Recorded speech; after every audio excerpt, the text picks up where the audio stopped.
Welcome to RotoWire Fantasy Football Live, coming at you 5 days a week, 11 a.m. Eastern, off on Wednesdays and Thursdays. If you ever miss the live show, you can always catch the replay on RotoWire YouTube. Fantasy playoff season is upon us. Big week here. We'll definitely have the start-sit stream. That should be a big one. We will have that on Sunday, 11 a.m. Eastern. I'll give you the why so you can make your best lineup decision and get that big fantasy playoff win. Prince is in the house. Welcome. Glad you're here. We will have Adam Thompson in at the bottom of the hour to give some expert gambling advice. Now, if you have the Sirius XM Fantasy Sports channel, I happen to pick up the shift for tonight, Friday. I'll be on with Mario Puig. Special show. We are going to go over a number of players in each of the 15 games. We're hoping to get through all of them. That players that many fantasy players are wondering, start, sit on them. So we definitely will be talking about those. Very, very important show. Again, Sirius XM Fantasy Sports channel, 8 to 10 Eastern tonight. I'll be on Saturday with Mario Puig, 1 to 3 Eastern. Sunday game day, 9 a.m. Eastern. All right. So I'm going to be playing the SuperDraft for the Sunday games. Here are the picks I'm making for that. Najee Harris over 53.5 rush yards at the Colts. Now, Najee's had at least 63 yards in 4 of his last 6 games. Now, against the Colts, 13 different running backs have gone over that 54-yard threshold against them, and that's 13 games. Now, in the last 4 games, though, the Colts have gotten worse against the run. 6 running backs in 4 games have passed that 54-yard threshold. Now, Pittsburgh, they're going to lean on that running game. The run blocking's been good. Mitch Trubisky's at quarterback. They don't want to throw the ball, so I do like Najee Harris over 53.5 rush yards. Next, David Montgomery over 66.5 rush yards against the Broncos. Now, the Broncos have been a lot better on defense lately. Their pass defense has gotten better. The run defense is very problematic. Now, Montgomery, I know his rushing attempts have been down a bit lately, but he still has at least 66 yards in 4 of his last 5 games. Denver's what we call a run funnel defense. Hard to pass on them now that they've improved, but very easy to run them. Do you know that Denver's given up 1,621 rush yards, most in the league this year? Detroit has a top run-blocking offensive line. They should get Frank Ragnow back. Unless the Lions trail by many points, which I doubt happens, they should run off. And finally, Christian McCaffrey over 88.5 rush yards against the Cardinals. Now, he has at least 95 in 4 of his last 5 games. Also, he rushed against Arizona early this season, 21 for $106. Now, since week 3, 7 different running backs have hit 90 yards against Arizona. So, and even when the 49ers blow out an opponent, McCaffrey gets plenty of rush attempts, and usually he's part of the reason. Now, if you want to play on SuperDraft, here's our promotion. When you sign up with the promo code ROTO, you'll get a free leg to your parlay with a $20 deposit bonus with a first-time deposit of $20 or more. There's also a discount on Thursday night for Thursday Night Football. The community votes on which player they want to see discounted. Otherwise, you can win up to 100 times your entry. And if you want to swing for the fence, SuperDraft has this progressive jackpot player props. You make 12 picks, get them right, win an epic growing jackpot. It's around 20 grand now. All right, everybody, Thursday Night Football. All right, just checked. Brandon Staley is still the head coach of the Los Angeles Chargers. I know they're on the West Coast time. I'm in Central, so it's 8 a.m. there, but I'd be surprised if they didn't make an announcement today. The Raiders dropped over 60 points on the Chargers. Look, the Chargers didn't show up. Right now, they're done. I don't know what to do with them, but they quit. And I don't see that changing. This is a team, they lost their quarterback. That probably was the last straw. They clearly can't buy into the coaching staff. Now, for fantasy, if you were in a super flex league and you were stuck and you had to start Easton Stick, you lucked out because the Raiders were up 42 at the half. Easton Stick had a second half. Now, the defense forgot to cover Josh Palmer, almost an 80-yard touchdown, a little less than that. So that lets Easton Stick get to 257. He throws 3 touchdown passes because of the vast garbage time. Palmer only gets 4 targets, but again, because of the long touchdown, he goes over 100 and he scores. So you lucked out with him as well. Austin Eckler, not so much. He ended up, obviously, in the blowout, 40% of the snaps. Big problem there. And at that point, 5 carries, 9 yards. The rushing's been a problem. He hasn't looked the same since the injury. The run blocking is horrific. He catches 4 passes, 29 yards. Now, if you're in a PPR league, you got about, 7.8 points. Not the end of the world. Not what you wanted.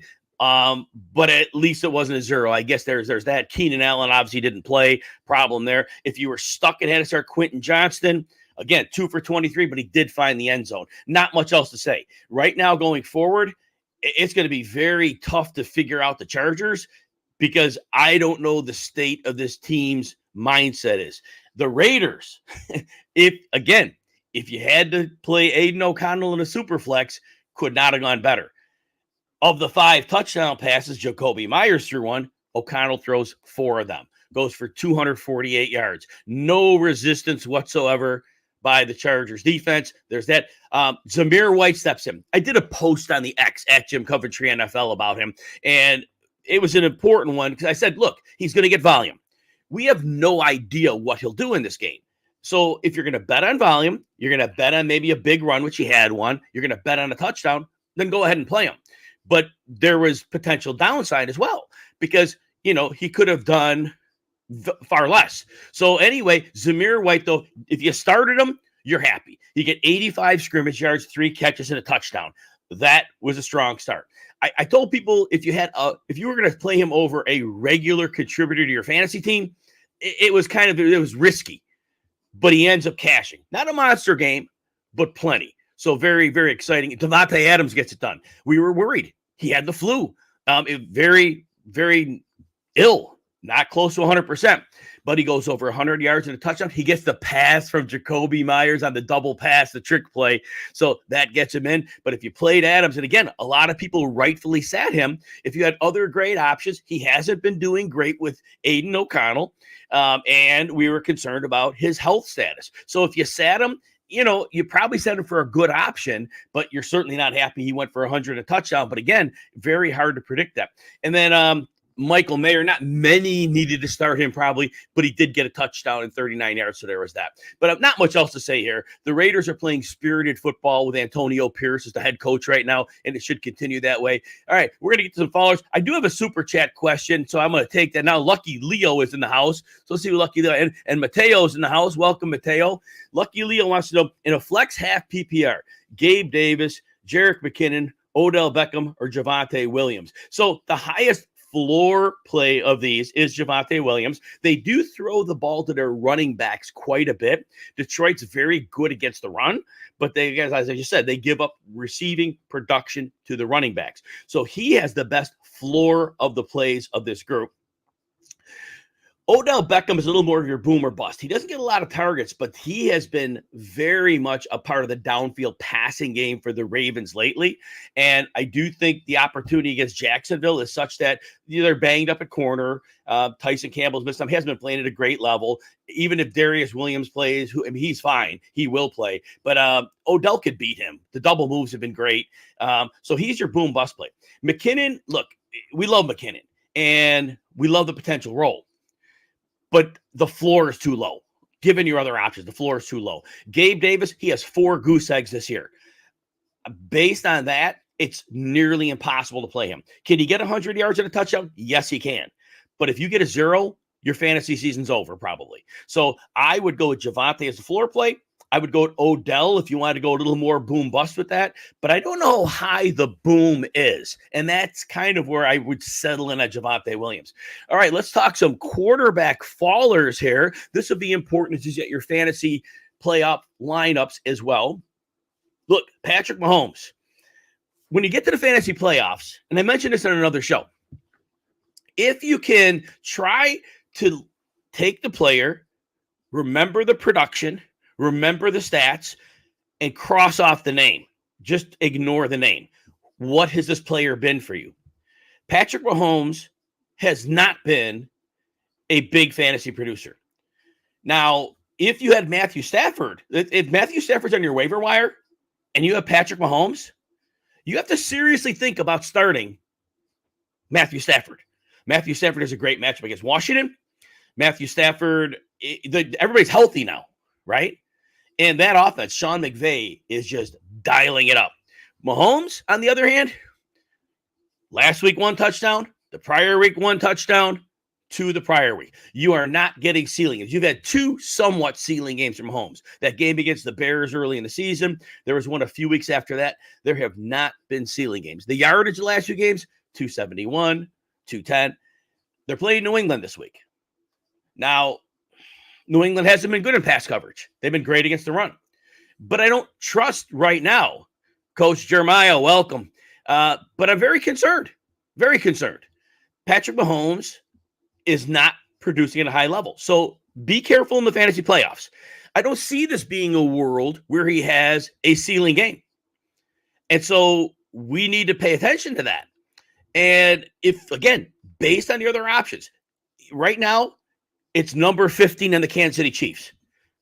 In the fantasy playoffs, that's what you're looking at. What has number 15 in the Chiefs done? Because once you put the word Patrick Mahomes in there, all of a sudden you're thinking, but he's Patrick Mahomes. And he probably isn't the guy that got you in your spot in the fantasy playoffs. Your team probably survived with him, but it probably wasn't because of him. So I just want you to be aware of that. And then Jared Goff's the next one. Jared Goff has had two rough performances in a row. Last week at Chicago, 161 yards, touchdown and 2 picks.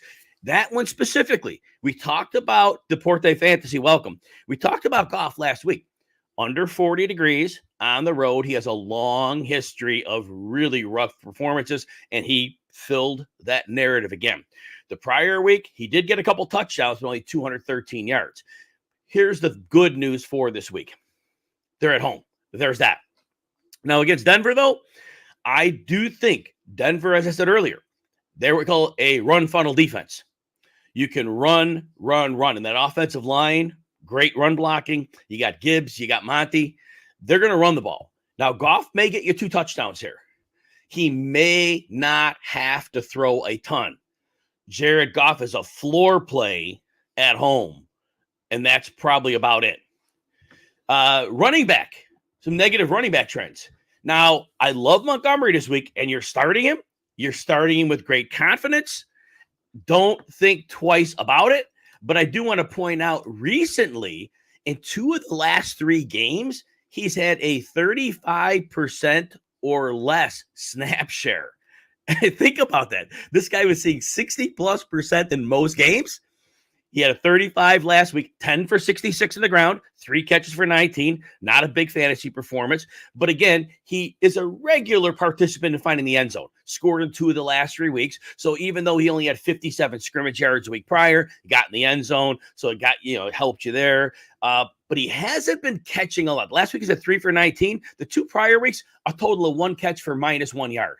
So again, he is trending downward, but he's not trending out of your fantasy lineups. I think that this week could be the ceiling game because I mentioned 3 times already. Denver is one of the worst run defenses in the league. And this is a perfect storm. And remember, Dan Campbell needs that team back on track. And I think that's where it starts for them. So, and actually, I said in SuperDraft, I'm betting the over on Montgomery. I'm in other props. I'm betting the over on both Gibbs and Montgomery. Both of their yardage numbers. Gibbs is much lower. It's just closer to 50-ish. Montgomery's is around the 60s. I'm going over on both of them. And the more I think about it, I like them both equally. So go with that Lions running game this week. And some people are worried about Gibbs, right? But again, this week he should get a big run or 2 against that defense. Obviously, Zach Moss is trending down. He's our next one. Not working great for Moss right now. He was great the last 4 games of last season. He was great in the 5 or so games he played for Jonathan Taylor. Last 2 games, not so much. 19 for 51 with 2 catches for 6 yards 3 weeks ago. So that was about 7.6 PPR points. Last week, not much better. 13 carries for 28 yards, but he did get 4 catches for 28. So he ends up about 9.6 PPR points. So, and this week they're playing Pittsburgh. Right now, it's just not going on for Zach Moss. And this is not the matchup. Now, Pittsburgh are injured at linebacker. I'm going to give you that. But they did get Montrevious Adams, their nose tackle, back last week. Alex Highsmith and TJ Watt were cleared from concussion protocol. And I know more pass rush from those guys. I get that. But overall in the package here, I do think Pittsburgh is going to put more bodies up front and try to make Gardner Minshew beat them. Pittsburgh plays one of the higher rates of man coverage in the league, and getting the run blitzes, sending people even on rundowns to get after and pressure to do both, gum up the run game and also get after the quarterback. And but that said, Zach Moss is trending down right now. Volume is still good. 17 touches last week, 21 the week before. So you're starting him as an RB2, and you're hoping he finds the end zone, but it's not nearly what it was. He's more closer to the 24, running back 20 to 24 than he was, way better than that earlier in the season. DeAndre Swift is trending down. He had that 175-yard game, week 2 maybe, Minnesota. I think it was a weather game. It was a Monday night. But realistically, 11 for 39 last week, no targets. So he played Dallas. So that was 3.9 fantasy points, any scoring system. And then the week prior, 6 for 13 and 2 catches for 7 yards. So that was 4 fantasy points. So he's got a 3.9 and a 4 in the last 2 games. Now they're playing Seattle this week. Tricky matchup. Seattle hasn't been great against the run. So when we understand that, okay, not great against the run, but what do? Well, Seattle at home, they come out firing and blazing at home. And I do think they're going to come out really aggressive. I think they're going to, look, their cornerback play, they got Woolen, not as great as he was last year, but he's still solid. And they got the rookie Devon Witherspoon, very solid player. I do think they're going to get that pass rush and run game going a little bit here. Now, the pass rush may not get home. Philly line should hold them. But I think they're going to be aggressive after the run. And I think Swift is in for a floor game again. Start him as a running back too. But again, the recent production hasn't been good. His vision's not great. He's a great athlete, but you see, oftentimes when he gets right through the line, he doesn't see that second level so well. And it could be a little bit problematic with that. So all that said, Swift, again, floor play, but he hasn't been a ceiling producer. So I still trust him, but it's not going to be as good of a matchup as it seems. Obviously, you've probably been sitting him for weeks, but the volume's good, but the production's not. Tyler Algier, you just really can't play him. And most of us know that. I mean, 9 carries last week for 40 yards. Yards per carry is fine, but it's 4 points. The prior week, 8 carries for 26. No. And then a 10 for 64. So, but there's no targets. And the red zone work, he used to be a beast in the red zone, but Bijan Robinson's getting all that work now, most of it. And so with Algier not being a factor at the goal, being a 0 in the passing, not a single target in 3 weeks, it's just a few empty points. So you've got to be in a real bad way to have him in your lineup. Hey, if you're enjoying the show and you're on RotoWire YouTube, please consider hitting the like and subscribe button. Remember, we'll be back tomorrow. I have plenty of show left today, but we'll be back 11 a.m. tomorrow, Saturday, with John Ryan. We'll go through DFS and gambling. We'll also have gambling today, bottom half the hour, Adam Thompson. Sunday's a big one, 11 a.m. to start, sit, stream. We'll get all your questions. We'll give you the why so you can get that win in your fantasy playoffs. You'll make your best line of decision. Wide receivers trending down. Stephon Diggs, he hasn't had 100 yards since week 6. And he did have a 74-yard game a couple weeks ago with a touchdown. That was fine. But around the bye, his other 2 recent games, a 4 for 24 on 11 targets last week. And then before the 74-yard game, which that also came on 11 targets, a 4 for 27 on 8 targets. It is just not going on for Stephon Diggs right now. Right now, that offense is about James Cook, over 100 scrimmage yards for 4 straight weeks, runner and a receiver.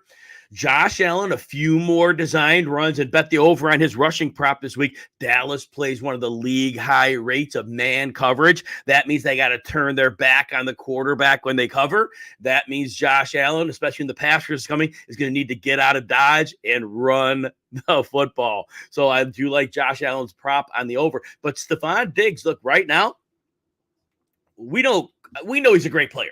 That we are not arguing. But right now, his production is nowhere near an elite level.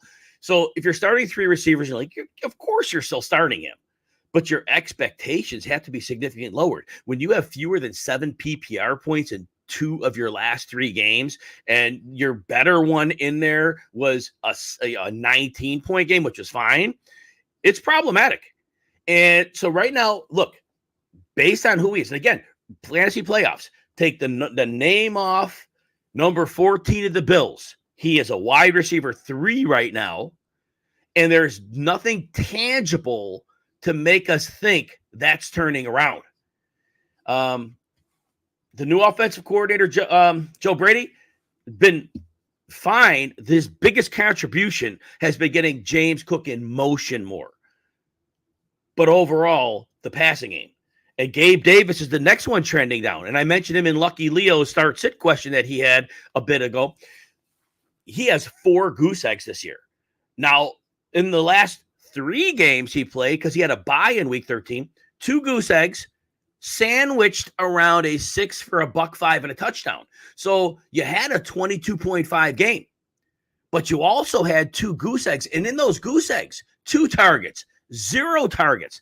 In the big game, he had 12 targets. There is no way anybody can make a reasonable prediction that Gabe Davis will either see targets or not see targets. And if Dallas has the way it could shake out, I mean, last week they did decide to move Stephon Gilmore over to slow down a receiver. Great. But if Davis is lined up on Gilmore, they're not going to want to go his way much. And at the stage of Gilmore's career, he's a little more physical. I don't see him as a great matchup for Stephon Diggs. So I just think they play sides, and Davis is going to end up quite a bit on the same side with Gilmore. That's not positive. So I'm a little bit concerned there. Another player trending down. We love Josh Downs. Been a great rookie. But he struggled the last few weeks. We learned that the knee injury he suffered right before the bye, it was something he'd been dealing with his OTAs. Well, last week he had 4 targets, 3 for 32. The prior week, 5 targets, 3 for 14. Now, he did have a 13-target game, but he only got 43 yards on those on 5 catches. So in his last 3 games, he hasn't hit 45 yards. So it's very difficult for Josh Downs right now. Now, this week's matchup, if you're going to trust Downs as a flex, because right now he's not putting up wide receiver 3 numbers. But if you want to trust him as a flex, here's the upside for it. Pittsburgh has been brutal against defending the slot. And Downs plays a lot. He'll play outside on occasion, but he plays a lot of slot. This is the boom-bust game for Downs. Downs could have that game. Now, the Pittsburgh pass rush could have something to say about that, and the right tackle, Braden Smith, may miss another game. That could be a bit problematic. But Josh Downs is a boom or bust flex because the matchup is very, very good, but the recent production is not good. So we weigh those out, and that makes him the boom bust play against a great Pittsburgh slot matchup for him. Noah Brown is next. He had those 2 games with at least 140 yards, and everybody was like, wow, Noah Brown. You know, and he had been around with Dallas for a number of years before that. But coming out the injury, 2 goose eggs. 6 targets last week, didn't catch one. Prior week, 2 targets, didn't catch them. Now, this week, based on this recording, which is 11:23 Eastern time, I imagine that C.J. Stroud is not playing. He hasn't practiced, being in concussion protocol. Usually the players who've been getting cleared had done some practice. Now, Amari Cooper practiced Friday and played last week. So if C.J. Stroud plays, obviously Brown has a chance. But realistically, and Tennessee's a good matchup, but 2 goose eggs in a row, it's going to be really hard to look back at those 140-plus yard games and say, you know what? I'm going back to Noah Brown. That's tough. I could not pull the trigger and say, I'm starting Noah Brown this week. I'd have to be in a very tough situation to put him in a lineup coming off of 2 goose eggs. 81% of the snaps, 66% of them. He's on the field, seeing opportunity. But again, I'm not counting on C.J. Stroud being there. Nico Collins probably not playing. He left last game with a calf injury, hasn't practiced this week through Thursday. Doesn't look like there's any sign of him playing. It's going to be Tennessee probably be able to run the ball, control the game, keep it lower scoring. But I'm very concerned about the Houston offense this week. T. Higgins is next. look, we know T. Higgins is an outstanding talent. We've seen him produce at a high level. Been inconsistent, been hurt a lot. Jake Browning's done really well. It's really benefited Jamar Chase some games. Now, Higgins caught 2 longer passes last week, so his 2 catches resulted in 72 yards. So that was 9.2 PPR points, which is nice. But really the 3 for 36 he had the prior week, that's probably a little more in line with what we can expect. And this week against Minnesota, I'm not optimistic for the passing attack. Jake Browning's been great. Been wonderful the last 2 weeks. But Minnesota, what they do is they will put a bunch of bodies, up to 6, at the line of scrimmage, right, defensively.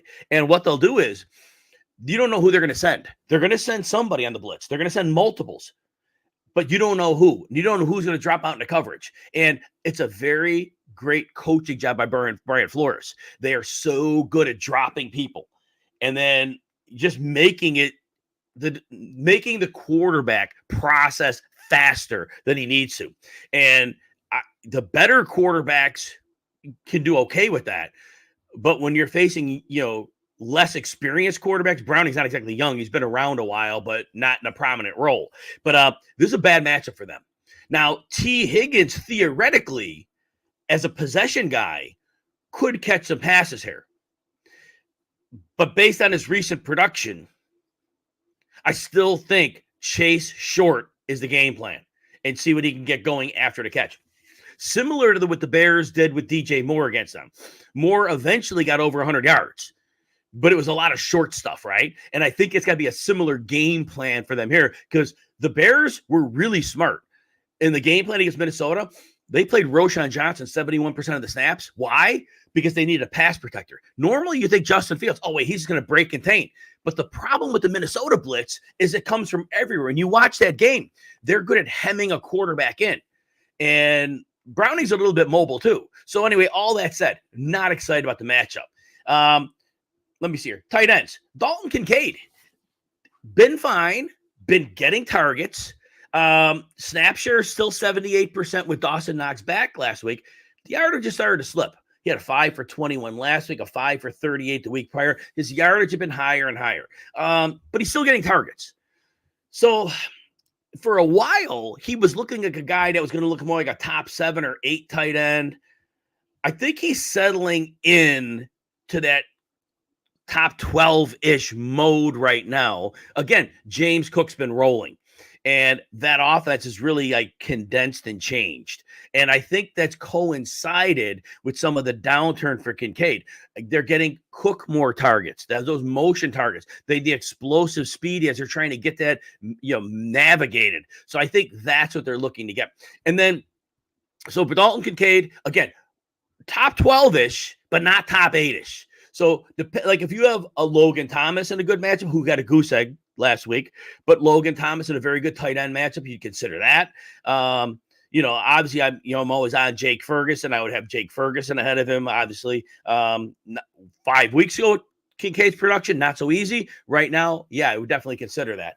And then, look, just to put your minds at ease, we're 3 weeks removed from the big game from Pat Freiermuth. First game after Matt Canada was gone, Freiermuth had that 100-yard game. They used the middle of the field. And I told listeners, be careful. It's possible that Pat Freiermuth, it may be a one-game thing. And it was. He's had 12 targets in the last 2 games, but 3 for 18 and 3 for 29. So right now, Pat Freiermuth, can he have that 100-yard game? Sure. Playing Indy, not the worst matchup. He could get that. But it's more likely based on his season. And he's had a number of games under 30 yards. He had a number of games with single digits. So if you're starting Pat Freiermuth, you've got to understand it's probably a 70% probability that he has a very bad PPR game. It's a 30% probability he gets that big catch or 2 and goes off. It's what you're willing to risk. We're going to have Adam Thompson coming in momentarily here. We see a question from Josh, which I can take quickly. More in a couple tough decisions. Jordan Love or Sam Howell. And then, so the Connor or Warren one first. I do look, I love James Conner. I love him every week, but San Francisco's a tough draw. And his usage, I really think they made sure they got him those touchdowns at Pittsburgh. So I think there was a real thing to that. So I think we have to consider that when we're looking at it. Jaylen Warren, it hasn't been as productive lately. And so they're playing Indy. Indy has really, really slid against the run. They were good. They're like borderline terrible now. As much as I love James Conner against San Francisco, it's tough to think he's scoring a touchdown. I'm going to give Jaylen Warren a 52-48 edge. And the other one is Jordan Love or Sam Howell. Look, Sam Howell's playing the Rams. Rams are quite good against the run. It looks like Brian Robinson's not playing, and they're very generous against the pass. I do like Sam Howell this week. Now, he's Sam Howell, so he can implode anytime, but I really like the setup for him. Don't mind it being a road game so much. Jordan Love, they're playing Tampa. It's a great matchup. And Tampa's been good enough. Now, Vita Vea, if he doesn't play, that always makes their run defense difference. But it looks like A.J. Dillon's in trouble with a broken thumb. We're not sure what we're getting out of Aaron Jones if they think he's going to play. I think Jordan Love is safer. He's safer for sure than Howell, but I think Howell has real upside here. So consider Howell a boom or bust, but if that's a swing for defense that could hit, because that game could easily get out of hand. Adam Thompson, we are moving rapidly through the season. I cannot believe how fast it's going. We have Adam in here every Friday. He's the ATM, substance over style odds maker and handicapper from bookies.com, the OG of Next Team Odds. Adam gives us winning advice every week, well thought out. When you've got to bet, you need to go to the people who know what they're doing. Adam, tell us how it's going. Going better than Brandon Staley. I'm pretty sure of that. If he's not looking for new work by Monday, I would be shocked. We do a thing called Next Coach Fired Odds at bookies, and Brandon Staley I think is going to be about minus 300, if not minus 500, because yikes, that was as bad. And he keeps defending himself. I'm coaching the defense. Stop asking questions. And then next thing you know, they're giving up 60 plus. Now that wasn't all the defense, but he's also the head coach, so he gets credit for those 2 touchdowns too. Exactly, he's got lots of credit to go around for him. Oh my gosh. That said, Adam, right before the show, I had to go and just check the news to make sure he still had a job. But I did note that LA's on West Coast time, so it's only at that time it was 8 a.m. So they probably wouldn't have announced anything yet. But is there a good possibility that by the time maybe the sun settles into the air a little bit that they're looking for a new coach? I think you have to, right? I mean, why not? What are you waiting for at this point? You might as well give the job to somebody else. Things have completely broken down. Herbert's gone for the year. You might as well just, the season's over practically now. So why not just try something different, right? At least give the fans something to root for, which is not, which is somebody else wearing the headset. Yes, and hopefully quickly. All right, so we're going to go over some great picks with Adam Thompson here. First one, Saturday night football, slate of 3 games tomorrow. We love it. It's like Thanksgiving all over without the turkey. But Broncos and Lions, and I'm going to set up a couple things, Adam. So the Broncos, look, they have been a much, much improved team. Most of the recent games they've won have come against winning teams. I think that was really a revelation. Their pass defense and pass rush have really gotten better, but this is still a team that's horrific against the run. Offensively, they love to run the ball, and they try to hide their quarterback, take some shots whenever. The Lions, on the other hand, defensively, they are really good against the run. They're very generous against the pass. So it's not a good mesh with the Broncos. And the Lions, the one thing they do great is run the football with their 2 backs, and that's where the Broncos are weak. All that said, tell us how you see this game. It's 4.5 Lions the last I checked. Yeah, and I think you hit the nail on the head. When you look at matchups and you look at strength versus weakness, weakness versus strength, the Lions have a lot of kind of advantages. They'll run the ball on you if you allow them. And no team allows them to get run on more than the Denver Broncos. So that's a good matchup. You're at Ford Field. Jared Goff has been a turnover machine lately. But you take away the one Bears game where he threw, I think, 5 picks. I don't even know what happened there. That was one of the worst games of all time. Take away that game if you can. And he's only thrown 1 pick in, I think, 5 or 6 other home games this season. So he is better, not counting that one game, he is better at holding onto the ball at home. And like you said about Denver, they like to run the ball. Detroit can stop the run. They're trying to hide Russell Wilson. Ultra conservative. Definitely run to set up the pass. But if you can't run the ball, that's going to cause them to go to a plan B. And their plan B is probably not going to work as well, especially if Detroit gets out to a strong lead and Denver has to play catch up. It's just going to get worse and worse and worse. So I actually like Detroit laying the points. 4.5 is fine. It was 4. It's kind of heading in that direction. So that's one I jump on now while it's still 4.5.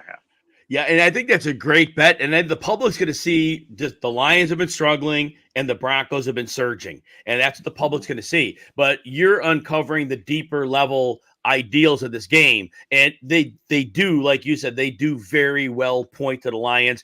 I think Dan Campbell just kind of realized some things after the recent slump too.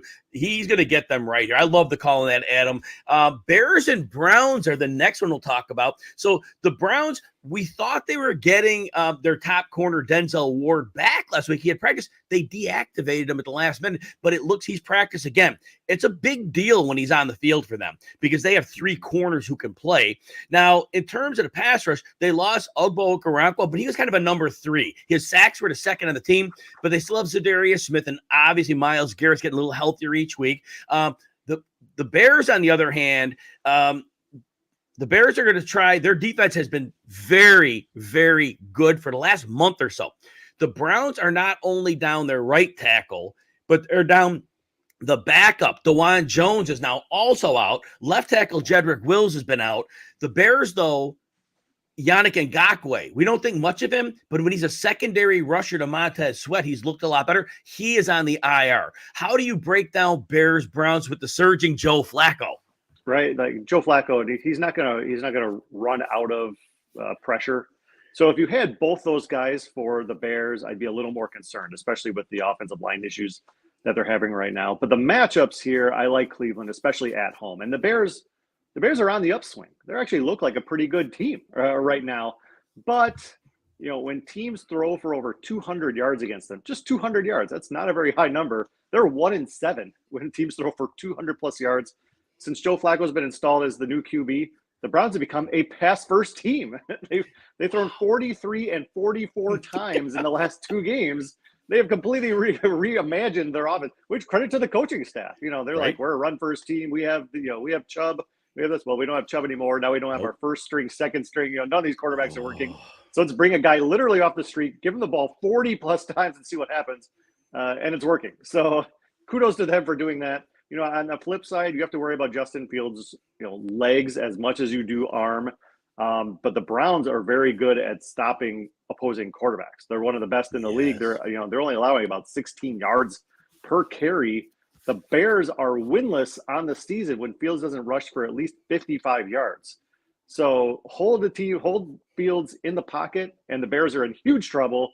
And Cleveland's very good at that. So -3. I like that number. It was 3.5. It's fluctuating as they all do. But -3 is a really good number for Cleveland. Yeah, and I don't understand how it got bet down. Like you said, the Bears are playing well lately, and I think people are getting this picture about the Browns, but it's not accurate because they continue to win. This is a playoff team. That ticket I bet in the preseason where everybody made fun of me, that looks like it has a great chance of cashing and making a play. I have plus 120 odds on that one. But that's neither here nor there. Yeah.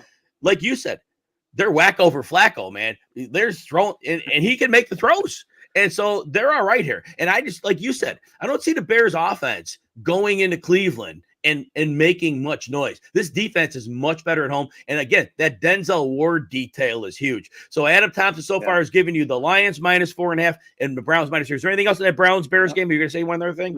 One other thing about Chicago is, when they go on the road, their confidence, they don't play with the same swagger and confidence. They've only won 1 road game in their last 4 games, and that was 12-10 at Minnesota, and that was Josh Dobbs basically handing them the game.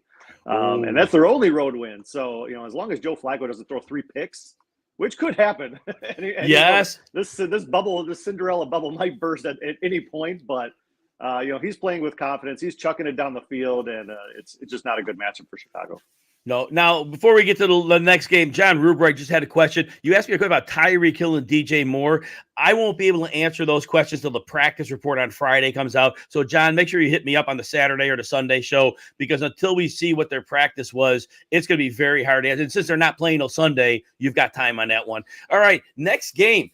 Monday Night Football. Only one Monday night game this week. The Eagles at the Seahawks.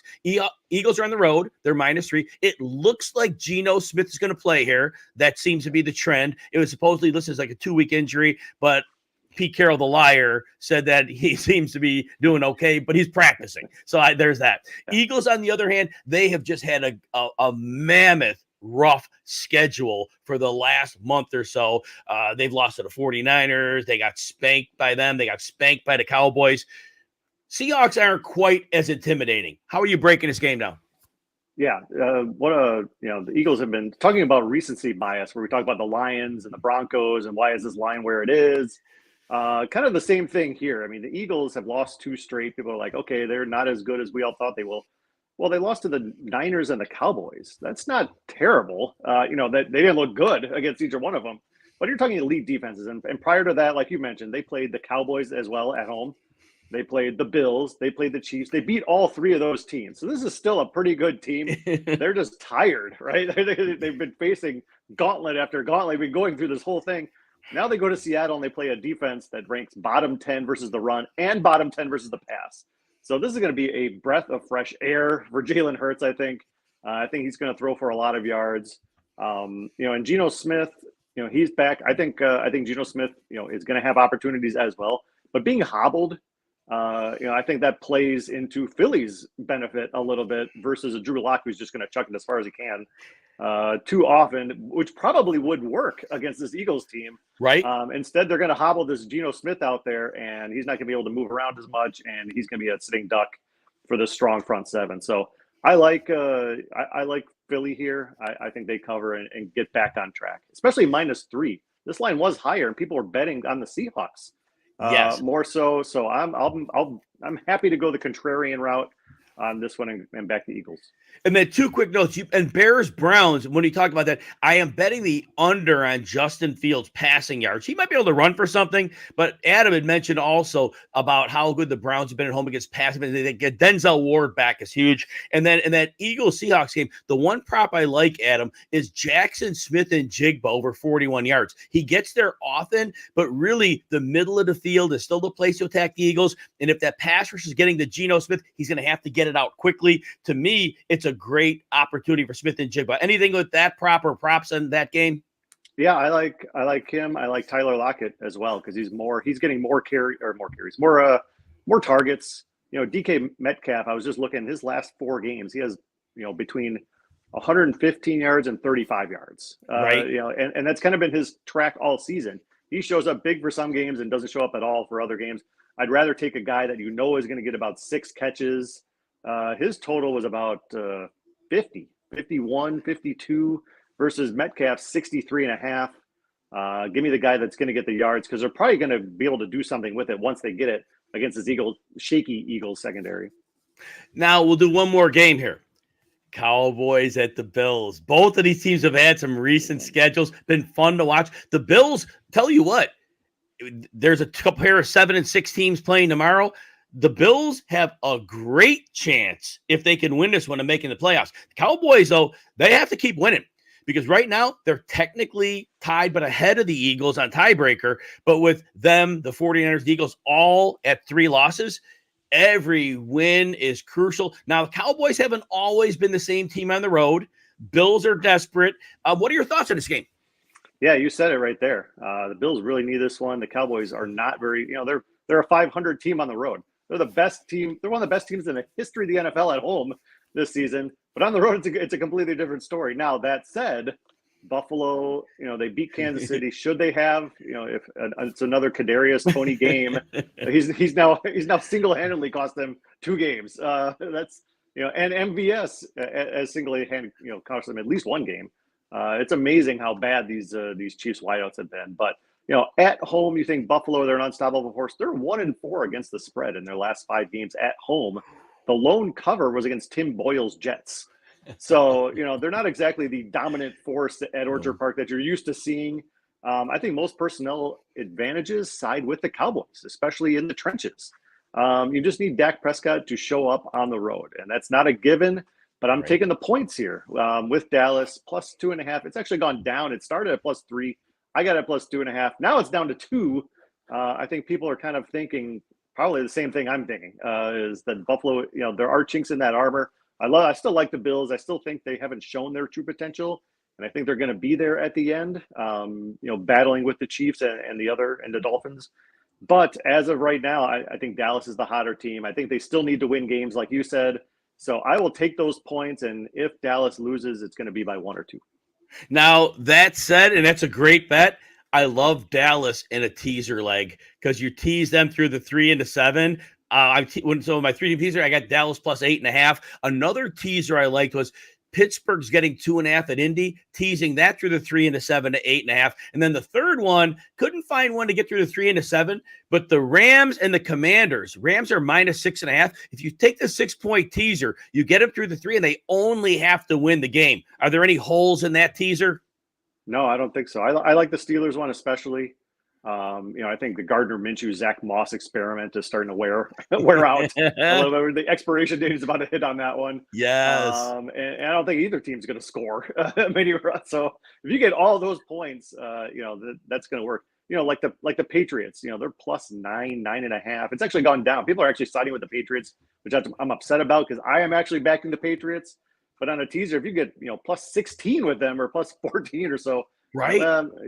They might get blown out too. Who knows? But their defense has allowed 10 points or less in 3 out of their last 4 games. So you give them 13 to 14 points. Boy, that's huge. That's a lot of points for them. Now, but no, I like yours more though. I like the Rams too. I think they're going to go wild. I think Washington's done. They've packed it in. They're 1 foot out the door.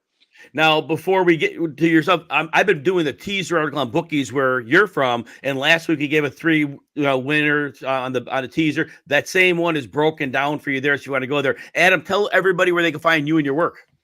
Yeah, teasers, parlays as well. I've hit 3 straight parlays after a half season drought. Practically, it felt like.